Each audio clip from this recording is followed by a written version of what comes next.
Che Guevara è una visione terribile e spettrale. Il corpo pallido ed esangue giace sulla barella con cui è stato portato in quest'aula della scuola di La Higuera. Gli occhi sono aperti, le pupille fissano il vuoto. Ora ci dicono di uscire da qui. Stanno facendo uscire tutti. Hanno di nuovo sollevato la testa di Che Guevara tirandola per i capelli. È terribile. Gli occhi ruotano. Gli ufficiali dell'esercito hanno circondato il corpo. Un caporale solleva il capo del Che per i capelli e ora lo lascia andare sulla barella. Dobbiamo andare. Ci caricano con il calcio del fucile. Quando il soldato boliviano Mario Terán sparò a Ernesto Che Guevara il 9 ottobre 1967, contribuì alla creazione di una leggenda. L'Europa stava per essere attraversata da un'onda di protesta politica, di cui per molti Guevara era l'ispiratore. La sua figura ha ispirato una generazione, ma non tutti conoscevano la complessità dell'uomo Guevara. Nella mitologia rivoluzionaria lottò senza tregua per la giustizia, anche a costo di ordinare centinaia di esecuzioni. Combatté pubblicamente l'imperialismo degli Stati Uniti, ma cercò anche un accordo con l'America di Kennedy. Progettò la rivoluzione, ma all'atto pratico riuscì ad attuarla solo a Cuba, fallendo in Congo e in Bolivia.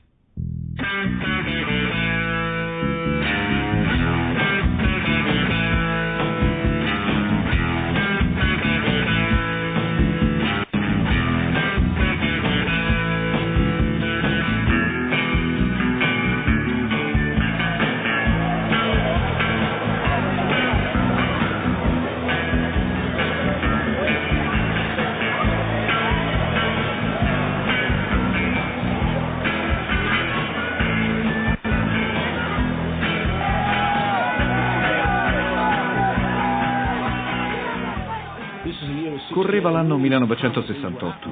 Facevamo parte della nuova sinistra degli anni 60. Le piazze di Parigi, Roma, Berlino erano in subbuglio. Avremmo combattuto e vinto. E poi c'era la figura del Che, il rivoluzionario.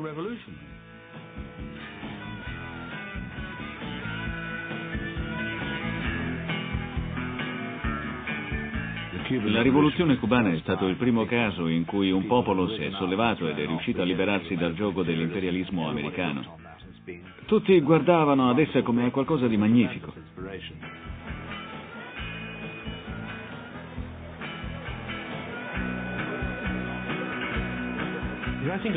Credo che molte persone non avessero le idee chiare su chi fosse e da dove venisse, ma sapevano che era un rivoluzionario, un uomo pronto a lottare e a morire per cambiare il mondo, e questo bastava. La sua immagine era straordinaria. Aveva un effetto incredibile. Con la sua barba e i capelli lunghi sembrava quasi una pop star. Era una persona che rappresentava un fremito che stava attraversando il mondo intero. La visione di un mondo nuovo e diverso. In qualche modo il Che incarnava per molti popoli e paesi quel desiderio e quell'aspirazione. Era un eroe romantico. Mi ricordo della storia di una famiglia molto ricca di Kensington, in cui tutte e tre le figlie erano diventate seguaci della rivoluzione. La più rivoluzionaria delle tre, il giorno in cui Guevara fu assassinato, scrisse col rossetto su uno specchio: "Non posso vivere senza il Che".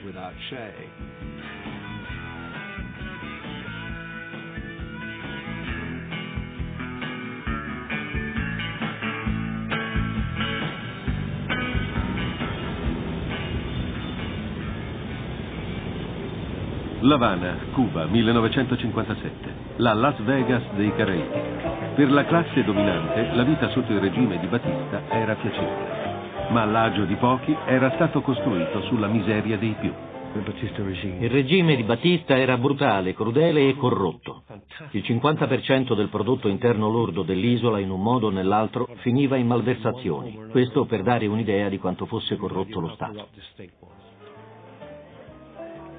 Il regime era stato anche complice delle multinazionali statunitensi, che controllavano e soffocavano l'economia cubana. Era stato complice di interessi corrotti ed anche della mafia statunitense.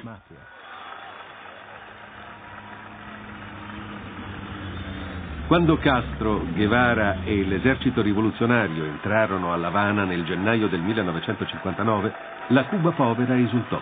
Gli anni della repressione e dello sfruttamento erano finiti.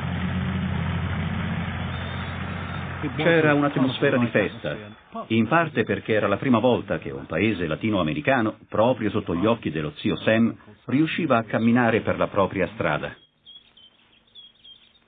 Si creò una mitologia rivoluzionaria.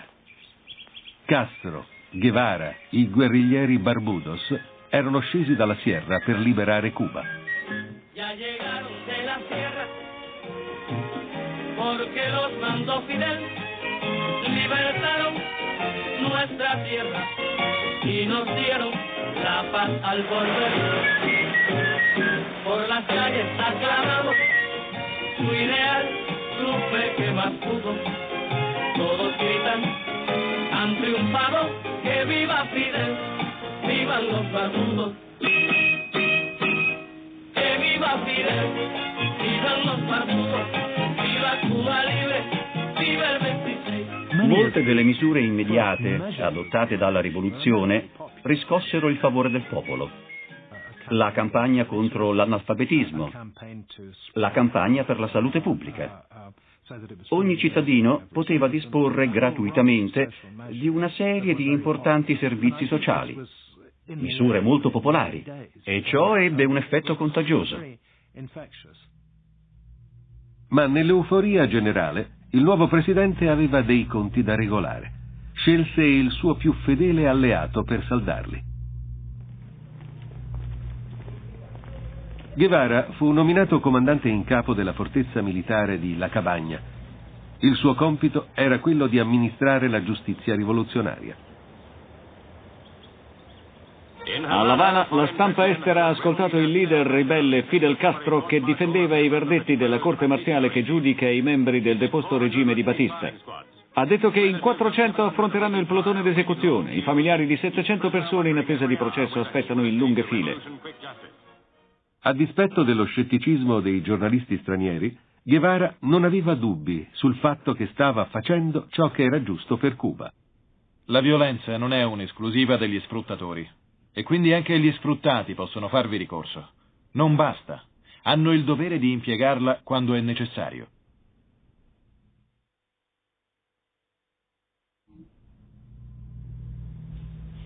In quest'aula, nei primi mesi del 1959, Guevara presiedette una serie di tribunali militari. Nel giro di pochi mesi furono inflitte centinaia di condanne a morte. La Cabaña è il posto dove ci furono più esecuzioni in tutta Cuba. Molte di queste esecuzioni furono particolarmente violente. Oltre a Fidel Castro ne furono responsabili Guevara, Raúl Castro e Ramiro Valdés. Oltre ai numerosi processi di La Cabaña, il nuovo governo allestì una serie di processi pubblici.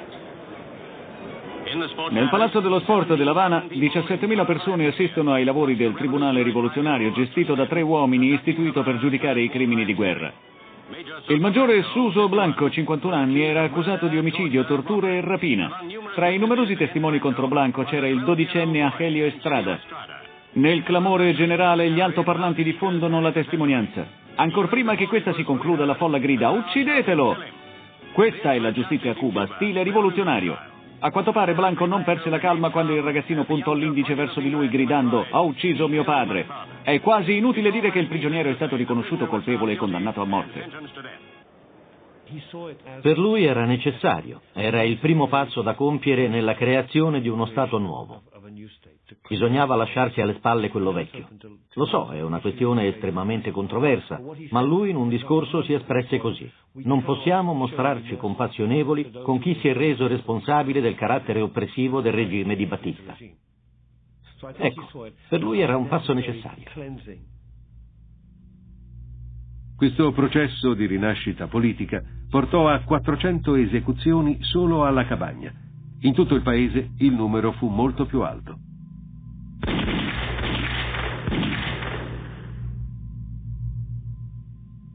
Per lui non era un problema di coscienza, non era un problema di crudeltà o di spietatezza. Pensava che la pena di morte fosse un mezzo necessario per la rivoluzione.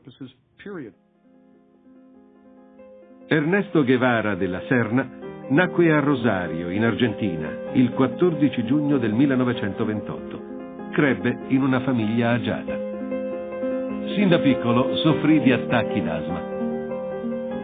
Il nome Che, un tipico intercalare argentino, gli venne dato anni dopo dai suoi compagni di guerriglia cubani. Fin da adolescente sviluppò una visione del mondo alternativa. Un'amica d'infanzia così ricorda una discussione sulla religione. Era dell'opinione che Gesù come leader rivoluzionario aveva fallito clamorosamente. Queste sue idee destarono il nostro sconcerto. Gli rispondemmo che non poteva pensare queste cose di Gesù Cristo. E lui disse che le pensava e aggiunse che se avesse incontrato un leader rivoluzionario come lui lo avrebbe schiacciato come un verme. E fece il gesto col piede. Ci lasciò tutti di sasso. Lo disse con così tanta rabbia e odio che non me lo dimenticherò mai. Mi è rivenuto in mente nel periodo in cui presiedeva i tribunali rivoluzionari e a Cuba c'erano tutte quelle esecuzioni capitali. Sì, è allora che mi è tornato in mente.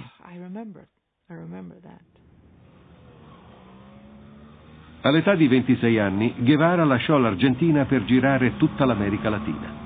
È a quel punto che la sua visione del mondo inizia a prendere forma. All'epoca in cui intraprese il lungo viaggio non era ancora un politico. Stava imparando tantissime cose sui problemi del suo vasto e vario continente, dal latifondismo alle corrotte dittature militari. Incontrava questi problemi ovunque. Alla fine, nel 1954, Guevara arrivò in Guatemala, nel mezzo del colpo di Stato targato CIA e United Fruit. Vide con i propri occhi come un governo riformista e democratico, che si adoperava per soddisfare i bisogni della gente, cadde per l'intervento della CIA. Questo causa la sua presa di coscienza politica. All'inizio degli anni 60, Guevara aveva trovato la causa. Insieme a Fidel Castro aveva portato a compimento una rivoluzione nel giardino di casa degli Stati Uniti. Siamo parte dell'America, ma siamo diversi. Loro ci minacceranno, punteranno i loro cannoni su di noi, ma noi non faremo un passo indietro. Saremo sempre di più. Tutte le forze progressiste del mondo sono con noi. Ci difenderemo e la spunteremo. Gli Stati Uniti detestavano questo governo cubano con tutto il cuore, al punto che divenne una vera ossessione. Ciò era dovuto al fatto che i cubani erano così vicini, e non solo geograficamente, erano una sorta di cugini americani, e Washington non digeriva il fatto che si fossero rivoltati contro l'American Way of Life. Questa piccola isola produce più zucchero di qualsiasi altro paese al mondo. La prima risposta statunitense alla sollevazione fu quella di imporre un embargo economico a Cuba. Cuba era una provincia dell'economia nordamericana sotto ogni aspetto. Il suo prodotto principale, lo zucchero, era venduto solo agli Stati Uniti e tutti i traffici cubani dipendevano dagli Stati Uniti. Rompere con loro significava il suicidio.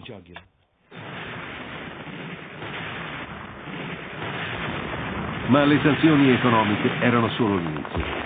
Nel giro di pochi mesi Cuba subì un attacco. I mercenari che tentarono l'invasione alla Baia dei Porci furono orchestrati dagli esuli cubani anticastristi della Florida con l'appoggio della CIA. Truppe rivoluzionarie cubane come queste hanno invaso l'isola fortezza della sinistra di Castro. Il potere di Fidel è a rischio quando si sparge la voce di alcune defezioni, ma al fiero e barbuto Castro non mancano le parole per attaccare quello che definisce l'imperialismo degli Stati Uniti. Castro mobilitò le sue forze contro il nemico. Nel giro di pochi giorni i mercenari furono sconfitti. Guevara si rallegrò per la sconfitta degli americani. Per lui era un punto segnato sull'impero del male. Questa reazione è un simbolo per tutti i popoli oppressi. La Baia dei Porci è la prima sconfitta dell'imperialismo in America Latina, ma è anche una delle prime sconfitte dell'imperialismo su scala mondiale. Solo 3 mesi dopo l'episodio della Baia dei Porci, Guevara doveva finalmente incontrare faccia a faccia il nemico. Correva l'agosto del 1961. Guevara arriva a Punta del Este, in Uruguay, per la conferenza interamericana. Naturalmente il Che, fuori della conferenza per le strade di Punta dell'Este, era una star. Aveva continuamente un seguito di donne argentine e uruguaiane mentre se ne andava a passeggio per le strade nella sua divisa. Piaceva. Era la stella di questa riunione di grigi ministri della finanza. In pubblico, Guevara faceva poco per nascondere la sua ostilità verso la delegazione americana. In un discorso predisse l'imminente collasso del capitalismo statunitense. Si alzò e disse che l'impeto rivoluzionario si stava diffondendo in tutto il continente e che non c'era nulla che gli Stati Uniti potessero fare per bloccare l'avanzata finale del comunismo nell'emisfero. Richard Goodwin era un collaboratore della nuova amministrazione Kennedy. Quella sera, ad un ricevimento, ebbe il primo incontro con il famoso rivoluzionario. Mi vide che fumavo un sigaro e allora disse qualcosa a un argentino che ci conosceva entrambi. L'argentino si avvicinò e mi disse: il Che l'ha vista fumare un sigaro, ma pensa che lei non oserebbe mai fumare un sigaro cubano. E io gli risposi: gli dica che mi piacerebbe fumare un sigaro cubano. Non possiamo comprarne negli Stati Uniti. Il giorno dopo nella mia stanza d'albergo trovai questa scatola piena di sigari con una nota in spagnolo: poiché non ho biglietti da visita, devo scrivere. Poiché scrivere a un amico è difficile, mi limito a tendere la mano.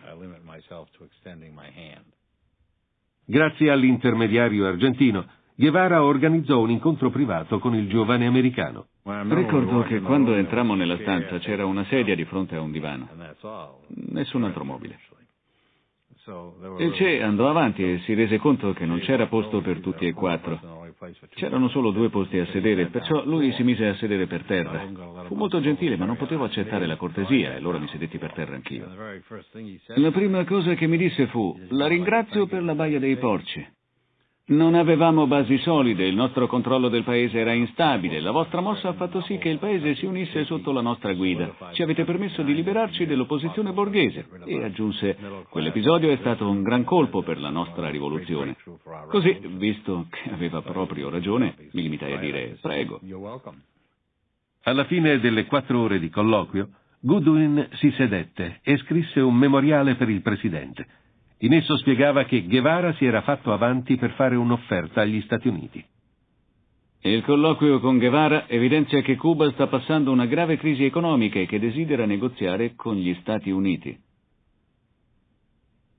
Guevara ammise che l'embargo economico aveva messo in ginocchio l'economia cubana. Erano disperati.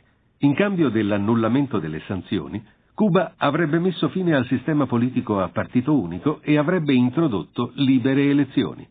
Erano sinceramente preoccupati e volevano la fine delle sanzioni economiche e delle minacce militari. Avrebbero voluto siglare un accordo.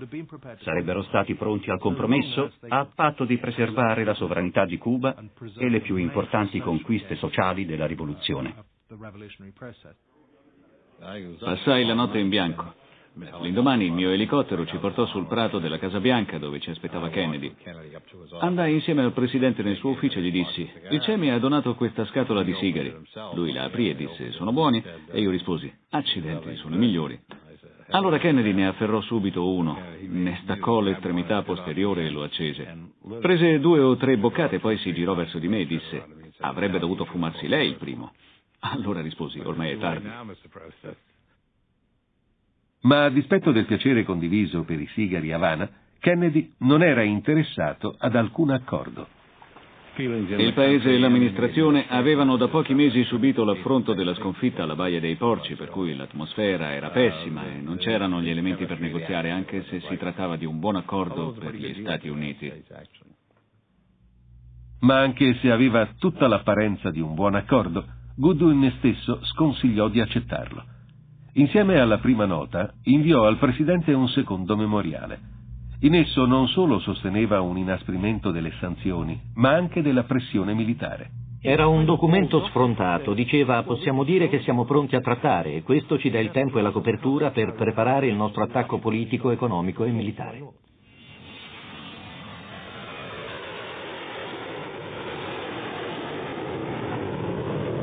Dopo aver rifiutato l'offerta di pace di Guevara, gli Stati Uniti strinsero la morsa intorno a Cuba. Manovre navali e nuove truppe nelle basi militari americane della regione. Cuba era sotto assedio. Castro chiese aiuto all'Unione Sovietica. Khrushchev autorizzò la costruzione di basi nucleari a Cuba, a sole 115 miglia dalle coste americane.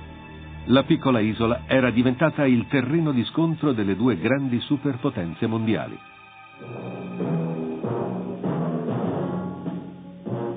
Nessuno può essere sicuro che lui e la sua famiglia saranno ancora vivi a quest'ora domani. Ottobre 1962.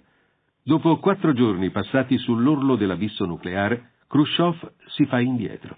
Ma se gli americani avessero dato ascolto all'offerta di pace di Guevara fatta l'anno prima, avrebbero potuto evitare la crisi. Per me sono stati gli americani a portarci sull'orlo del conflitto nucleare e interpretarono l'offerta come un segno di debolezza. Credo che non ci siano dubbi sul fatto che la crisi dei missili cubani sia stata la più pericolosa crisi nucleare della storia. Ed è altrettanto chiaro che l'Unione Sovietica non avrebbe tentato di schierare i suoi missili a Cuba se L'Avana e Washington fossero arrivate ad un accordo. Se gli americani lo avessero preso sul serio, se avessero riaperto i negoziati con i cubani, allora le cose sarebbero andate in modo diverso, ma è un se che pesa come un macigno. All'apice della crisi, Castro aveva dichiarato che tutti i cubani erano pronti a morire per difendere la loro isola. Ma all'ultimo minuto l'Unione Sovietica dimostrò di non essere pronta a fare la guerra per Cuba. Castro dice: moriremo in piedi piuttosto che vivere in ginocchio. Non cederemo alle minacce americane e difenderemo la nostra isola fino all'ultimo uomo. Khrushchev risponde: fatelo pure, ma io ritiro i missili. E lo fece. Guevara rimase sorpreso dalla codardia di Mosca. In un incontro segreto con funzionari sovietici sfogò tutta la sua amarezza.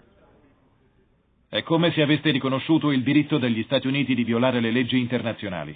Ci avete offeso perché non ci avete nemmeno consultato. Ma il pericolo più grande è la debolezza della politica sovietica. Ora per la prima volta emerse un disaccordo tra Castro e Guevara. Negli anni seguenti alla crisi, Castro avrebbe adottato un approccio pragmatico. I russi non erano i partner ideali della rivoluzione, ma erano il meglio su cui poteva contare Cuba. Non c'era scelta, bisognava imparare a convivere. Ma Guevara non avrebbe mai dimenticato il modo in cui Cuba era stata tradita e sapeva che presto o tardi l'isola doveva trovare un modo di liberarsi dalla sua dipendenza dall'Unione Sovietica.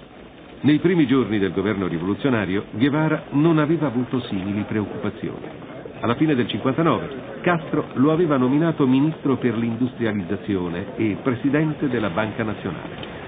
Il successo in questi incarichi era fondamentale. Era vitale che l'economia decollasse. Ma Guevara era sceso dalla Sierra solo qualche mese prima come guerrigliero.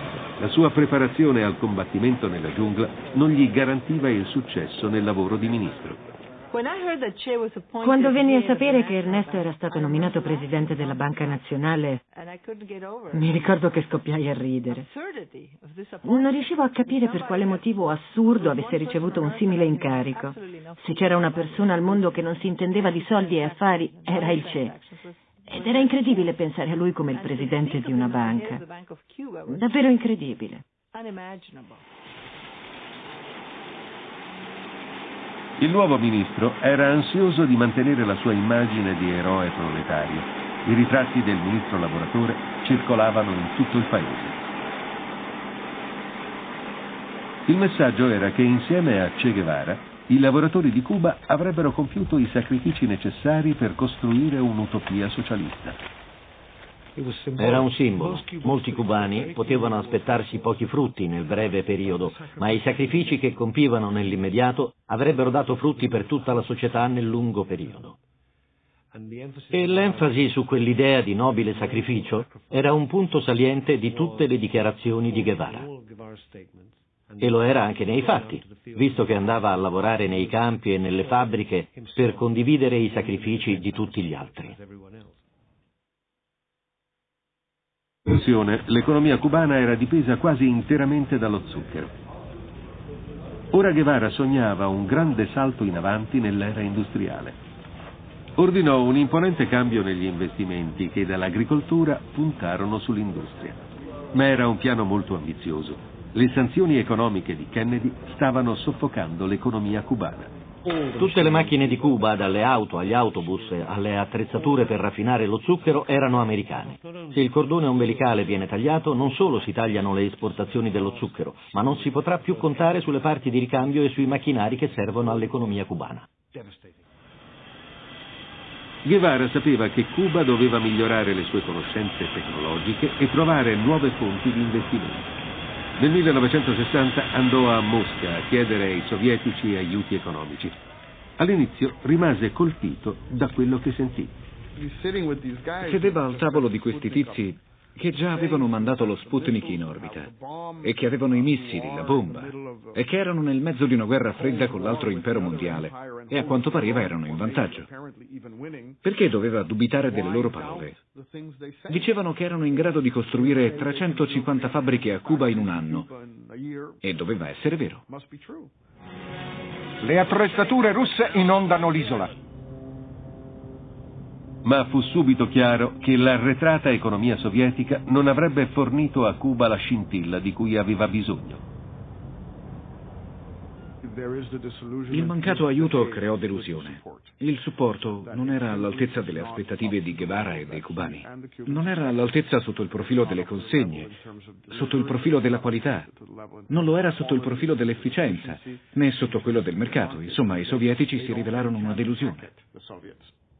Ma in cuor loro i sovietici non credevano nel grandioso piano di Guevara che vedeva una Cuba industrializzata. Ricordo di quando cenai con l'ambasciatore russo. Lavorava al Ministero delle Finanze sovietico all'epoca in cui Guevara venne a Mosca per negoziare alcuni accordi con lui. Mi disse, da non crederci, voleva una fabbrica di auto, un impianto per l'alluminio e tutto il resto. Gli consigliamo di pensare allo zucchero. Ma Guevara insisteva testardamente sul suo piano di industrializzazione. Nei primi anni del nuovo governo, migliaia di lavoratori passarono dai campi di canna da zucchero alle nuove e scintillanti fabbriche. Ma per la maggior parte del tempo, queste nuove fabbriche di stampo sovietico non erano in grado di funzionare perché erano attrezzate male. La confusione era così grave che, a dispetto dei forti investimenti, la produzione industriale si ridusse in modo drammatico. Anche l'agricoltura ne fu devastata. La produzione dello zucchero crollò molto al di sotto perfino delle annate peggiori sotto la dittatura di Batista. La politica economica di Guevara aveva fallito. Abbiamo commesso degli errori grossolani e forse sono io il responsabile. Ero solito parlare molto di trasformazioni sociali. Mi diedero il compito di gestire questo cambiamento. Sento di non essere adatto per questo compito e per questo andrò da qualche altra parte. C'erano anche altri problemi. Guevara teneva alla sua immagine di rivoluzionario romantico, ma come presidente della Banca Nazionale aveva delle difficoltà ad alimentarla. Per certe cose Ernesto ricordava molto Don Chisciotte. Desiderava un mondo libero dalla schiavitù del denaro e questa era un'utopia. Quando divenne una figura eminente della burocrazia cubana, deve aver provato ribrezzo per il fatto che guadagnava dei soldi. Era un attivista, un militante, era un combattente. In lui c'era un'inquietudine profonda. Il suo incarico lo metteva a disagio, soprattutto quando vestiva i panni del direttore della Banca Nazionale. Partì da Cuba per il suo primo viaggio all'estero nel giugno del 1959. Pochi mesi dopo il trionfo della rivoluzione e la conquista a gennaio dell'Havana. Era il rappresentante della rivoluzione in tutto il mondo. Viaggiò in 3 continenti. Toccò l'Egitto di Nasser, l'India di Nehru e poi l'Indonesia, la Birmania, la Thailandia, il Giappone e altri paesi. Senza alcun dubbio si trattò di una missione importante, ma anche a Cuba c'era molto da fare in quel periodo. Guevara iniziò a progettare per se stesso un nuovo ruolo, quello di catalizzatore rivoluzionario. Prendendo le distanze da Castro, voleva che Cuba non dipendesse più dai sovietici. Per ottenere questo obiettivo, Cuba doveva sviluppare alleanze indipendenti da quella con Mosca, ma di paesi socialisti indipendenti ce n'erano così pochi che Cuba doveva crearne di nuovi. Perciò Cuba avrebbe incoraggiato la rivoluzione in altre parti del terzo mondo. Nel 1964 Guevara aveva deciso di mettere alla prova la sua teoria. Dopo un elaborato travestimento stava per partire alla volta dell'Africa. Nonostante i timori, Castro aveva deciso di lasciarlo andare. Alcuni anni dopo avrebbe spiegato così la sua scelta. Nello Zaire c'era un movimento di lotta armata. Quello che le dico non è ancora stato reso pubblico, ma il movimento rivoluzionario ci aveva chiesto una mano. Ci chiesero di inviare dei combattenti all'interno di una missione internazionale. Noi mandammo degli addestratori e Che Guevara era il responsabile del gruppo che andò in aiuto del movimento rivoluzionario nell'allora Zaire. Ma la missione fu un fiasco. Oltre ad essere stata organizzata male, i ribelli congolesi erano divisi su quale ruolo avesse dovuto giocare Guevara. Nel giro di poche settimane la ribellione fu soffocata. Fin dall'inizio Castro aveva dato alla missione tutto il suo appoggio, ma poi disse a Guevara che il piano di incoraggiare la rivoluzione in Congo correva il rischio di offendere Mosca. A dispetto dei tradimenti del passato, Cuba dipendeva ancora fortemente dagli aiuti sovietici. Castro stipulò una specie di polizza di assicurazione. Prima che il Che partisse per l'Africa, avrebbe scritto una lettera in cui prendeva le distanze dal governo cubano. La lettera sarebbe rimasta segreta. La avrebbero usata solo in caso di crisi. Questa lettera avrebbe permesso a Fidel di prendere le distanze dall'operazione del Che in Congo, se fosse stato necessario per ragioni internazionali. Se i sovietici gli avessero contestato l'intervento, o se ci fossero stati problemi con l'ONU, lui avrebbe potuto sempre dire che il Che agiva di sua iniziativa, che non era cubano, che non era leader di un partito né un funzionario di governo, non era nulla, che era solo suo amico e che lui gli voleva bene come un fratello, ma che questa era un'operazione sua e non di Cuba. Ora, mentre Guevara languiva nella giungla del Congo, Castro fece il punto della situazione. L'implacabile zelo rivoluzionario di Guevara era diventato un peso. Era venuto il momento di affrontare il problema. Del compagno Ernesto Guevara. In un comizio a L'Avana lesse la lettera che Guevara gli aveva dato in segreto mesi prima. Sento di aver compiuto il mio dovere per quanto concerne quello che mi lega alla rivoluzione cubana e a quest'isola. Mi congedo da te, dai compagni e dal tuo popolo, che è anche il mio. Fidel ha l'abitudine di approfittare del prossimo, di usare le persone. Si serve delle persone finché gli fa comodo, poi trova il sistema per sbarazzarsene. Castro non aveva interpellato Guevara prima di rendere pubblica la lettera. Quali che fossero le sue ragioni, l'esito fu devastante. Creò grandi problemi al Che. Era molto turbato dall'accaduto perché quando avrebbe dovuto lasciare il Congo non sarebbe potuto più tornare a Cuba. Castro gli aveva fatto terra bruciata intorno, gli aveva tagliato tutti i ponti.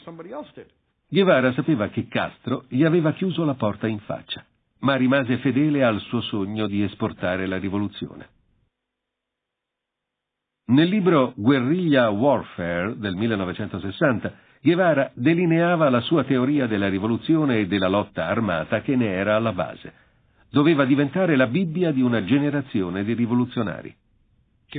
Senza dubbio, negli anni 60, Guevara era considerato il più acuto stratega della lotta guerrigliera. Scrisse 2 libri sulla lotta armata clandestina che diventarono dei veri e propri manuali. La fama di eroe di Guevara come esponente della guerriglia si basava sul ruolo che aveva giocato nella sollevazione cubana. Ma alcuni di coloro che combatterono accanto a lui non lo consideravano un grande stratega militare. Non credo che fosse un uomo brillante nella gestione del combattimento.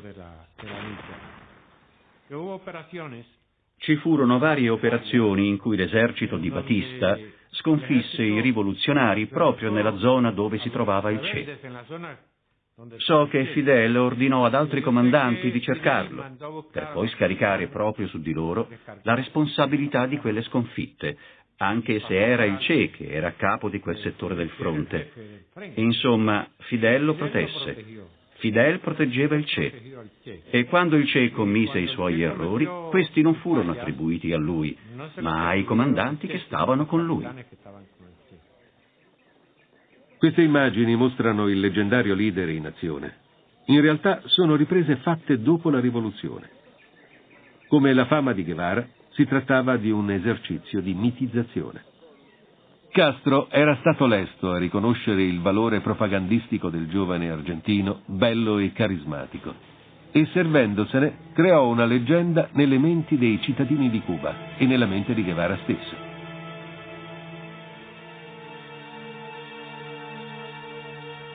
Novembre 1966.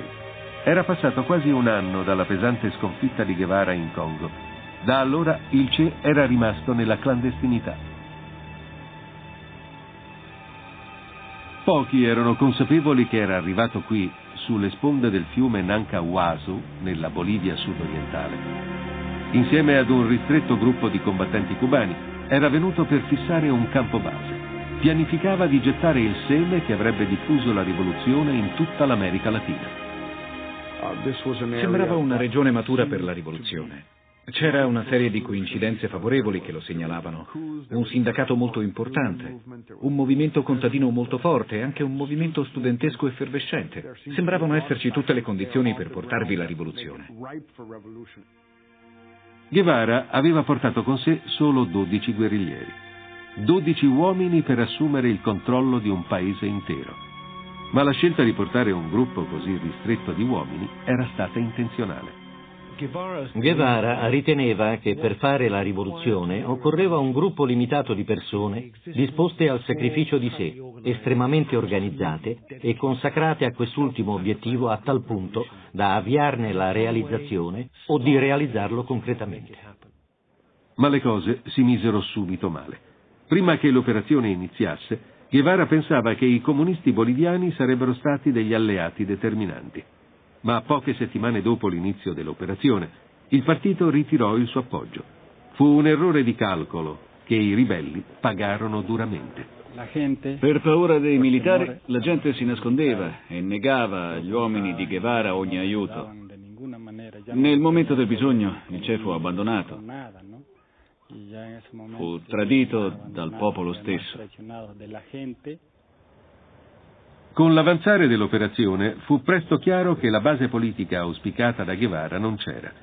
Il Che aveva sempre sostenuto che nessuna rivoluzione poteva riuscire senza l'appoggio popolare e lui non era riuscito ad arruolare nemmeno un contadino. Nel febbraio del 67 Guevara commise un altro grave errore. Nonostante i guerriglieri avessero fatto tanto per entrare in Bolivia di nascosto, lui invitò al campo 3 famosi uomini di sinistra stranieri per parlare delle prospettive della rivoluzione mondiale. Arrivarono dei turisti e l'esercito boliviano capì subito che Che Guevara doveva trovarsi sulle montagne, altrimenti per quale motivo sarebbero venuti lì? L'arrivo degli stranieri portò i militari boliviani ad istituire delle pattuglie nella zona. Nel giro di poche settimane scoprirono il campo base dei guerriglieri. Questi e i loro ospiti riuscirono a fuggire, ma si lasciarono dietro alcuni chiari indizi della loro identità. comprese delle fotografie di Guevara stesso. mitra, pistole calibro 9. Abbiamo abbastanza prove per affermare che Guevara ha organizzato questa guerriglia e che è ancora da qualche parte in questa zona. Con l'esercito alle calcagna, i guerriglieri furono costretti a non fermarsi mai. Presso Hamita Bella Vista, Guevara lasciò parte dei suoi uomini indietro, mentre lui portò al sicuro gli stranieri. Fu l'ultima volta che i due gruppi si videro. Per mesi i due gruppi vagarono attraverso la giungla e a volte arrivarono perfino a sfiorarsi. I guerriglieri esprimevano apertamente dei dubbi sulla leadership di Guevara. C'erano già state diverse defezioni. Oggi abbiamo fatto poca strada a causa delle cattive condizioni del sentiero, abbandonato ormai da diversi anni. I boliviani hanno proclamato che con l'operazione Cinzia ci spazzeranno via nel giro di poche ore. Guevara apprese che l'altro contingente era stato massacrato dai soldati boliviani. Una giornata snervante, che a un certo punto sembrava dovesse essere la nostra ultima giornata. Le notizie sulla morte dei nostri compagni sembrano avere fondamento. Quindi dobbiamo considerarli tutti morti. 46 soldati ci sono passati davanti carichi di zaini. Un secolo ci hanno messo a sfilare davanti a noi. Il nostro rifugio non ci mette a riparo da un attacco dall'alto. Se ci scoprono, le possibilità di fuga sono remote.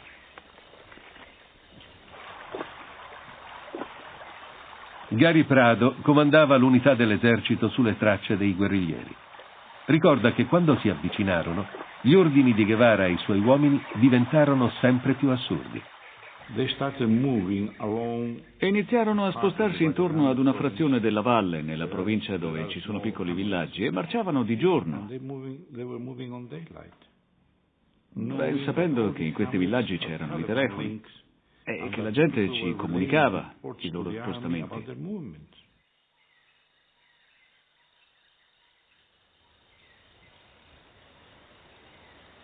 L'8 ottobre Prado accerchia Guevara e i suoi.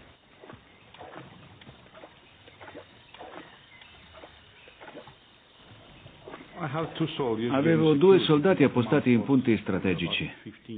Erano piazzati ai margini del burrone, 30 metri più in alto. Videro questi 2 guerriglieri che tentavano di venire fuori dal burrone. I soldati aspettarono finché non li ebbero a tiro per intimargli l'alt. Gli dissi di gettare le armi e poi iniziai a parlare con loro per poterli identificare. Uno di loro era chiaramente uno straniero. Così gli chiesi: chi è lei? E lui rispose: sono Che Guevara e per lei valgo più da vivo che da morto.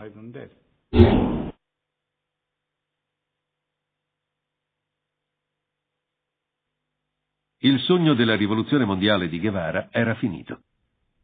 Soffocato forse da un complotto della CIA in combutta con il KGB che ne aveva svelato i movimenti. E forse anche da alcune scelte sbagliate del CE stesso. La Bolivia non era pronta per la rivoluzione. Quando Guevara arrivò in Bolivia, credeva di dover affrontare solo problemi tecnici. Come procurarsi le armi, come andare avanti, dove procurarsi il cibo. Non si pose però le domande politiche più importanti. I contadini sono pronti a considerarci come parte del loro movimento? E soprattutto, esiste un movimento? Non si interrogò su nessuna di queste domande. Era come se la semplice esistenza di un corpo di rivoluzionari potesse creare le condizioni per l'avvento della rivoluzione. Naturalmente la storia ci dimostra nei modi più tragici che le cose non vanno così. E la tragedia di Guevara si compie nel villaggio di La Higuera, il 9 ottobre 1967. Indubbiamente, 8 anni prima era stato duro con i nemici della rivoluzione cubana, ma quel giorno fu vittima dello stesso tipo di giustizia. Sentii un forte rumore. Era una raffica di mitra. Capii subito che aveva a che fare con il signor Guevara. Non ricordo bene. Corsi fuori in direzione degli spari e mi imbattei subito nel suo corpo. Guevara giaceva a terra, con le gambe separate e le braccia allargate.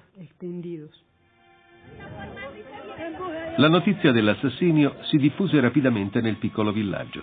I contadini che lo avevano evitato durante la sua lotta vennero a rendere omaggio alla sua salma. In quel momento nasceva un mito.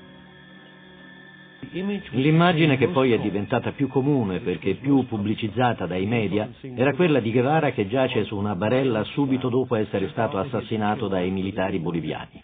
Ha il volto bianco, i capelli arruffati, è molto magro.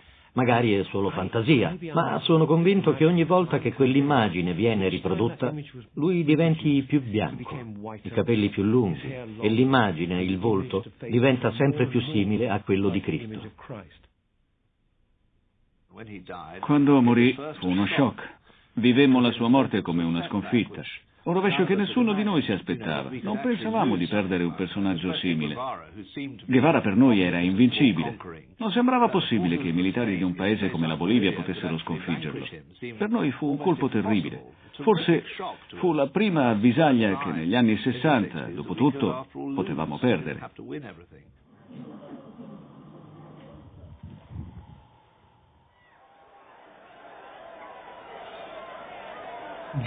La vita di Guevara è un esempio di coerenza estrema, di sacrificio e di eroismo, ma spesso le idee che alimentavano le sue battaglie e la sua attività erano ingenue, a volte sbagliate, e non offrivano un modello per creare e ricostruire un movimento rivoluzionario per le generazioni a venire.